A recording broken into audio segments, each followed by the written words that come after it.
Okay, uh, movie review time. Movie I just saw was The Big Short, which I'm late in reviewing. I know this was a trendy movie to talk about a year and a half ago. Everyone was talking about it, and then as these kind of trendy movies go, it just kind of, well, it's out of fashion now. So I feel kind of guilty even just kind of bringing it up. Like, sorry, I know this movie was like 2 years ago now, but I'm just getting around to it now. And I'm also a little bit self-conscious because I don't have anything intelligent to say about it. But maybe that's just as well. Maybe this will be a little bit shorter review instead of me just ranting on and on like sometimes I do. Right. So, this movie got a lot of positive reviews at the time, and I really don't have anything to say about this movie that hasn't already been said. For example, like the way they kind of took this kind of very boring, kind of complex, kind of financial stuff and just kind of broke it down and made it bite-sized and entertaining. Yeah, was good. I mean, it was good in the sense that they succeeded in what they wanted to do, which was to make an entertaining movie about the financial crisis. I'm sure in another sense, in the kind of like, oh no, don't people read serious books anymore kind of sense, it's not good. You know, like in the sense that it's not good. My attention span is so ruined that the only way I can process this kind of stuff is through a Hollywood movie where they dumb everything down for me. That part's not good, but the fact that they succeeded in doing it so well was good. The breaking the fourth wall bits were cute, interesting. I mean, I know this isn't the first movie to break the fourth wall, but it was good. It was interesting that something would happen and then one of the characters would turn to the camera and say, actually that really happened, or actually this didn't quite happen that way. And again, I know it's not the first movie to do it. There's a couple other movies I've seen whose names I cannot remember right now. Sorry, I know that's not helpful, but I've seen this done in other movies, but it was good for what it was. Actors were all good. The storyline was good. And it's political. I mean, it's a politically, the political message is relevant.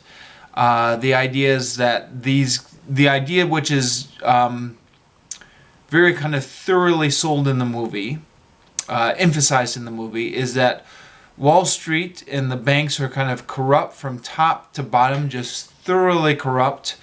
They did all that stuff, they got away with it, and then the taxpayers bailed them out.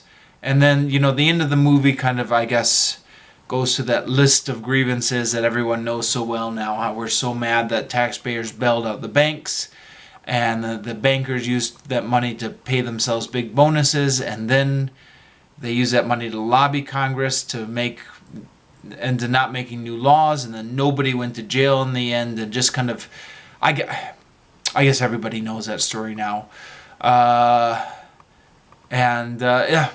you know, it's a reminder. I guess I've been living in countries recently. Been teaching English in Cambodia and Vietnam, which both have a reputation for corruption. Cambodia especially has a reputation for corruption. Boy, it's a reminder that this is not just a problem in Cambodia, that we have corruption problem in America. It's also a reminder that just because you're making a lot of money does not mean you're contributing positively to society. This is something I was thinking about with, you know, previous book review I had just done a couple weeks ago.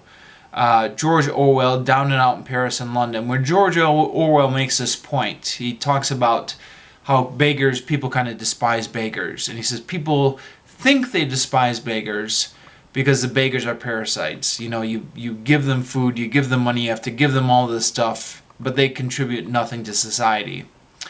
But Orwell makes a point, he was making this point way back in the 30s. He says, actually, there are any number of respectable jobs, people, you know, kind of earning respectable middle class, upper middle class livelihoods that contribute absolutely nothing to society, maybe possibly even harm society, and we don't despise these people.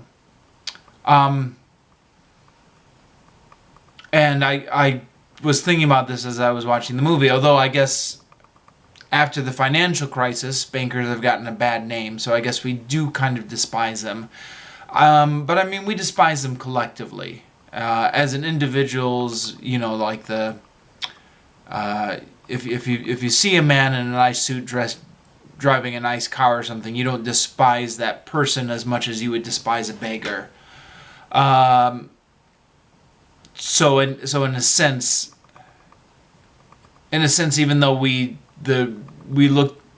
frustrated with the profession, these people still kind of live respectable middle class lives.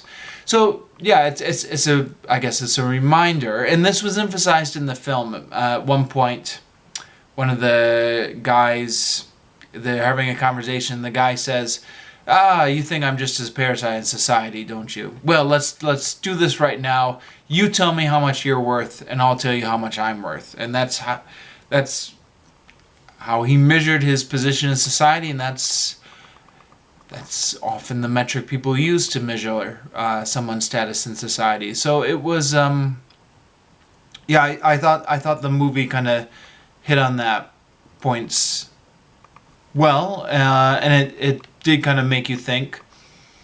I guess, yeah, the only other thing left to talk about is the interest factor, how well it held your attention, and yeah, it held my attention pretty well. The screenwriters did a very good job of taking what was probably inherently a boring concept and jazzing it up and making it interesting, and that it held my interest all the way through. So that's all I've got to say, really.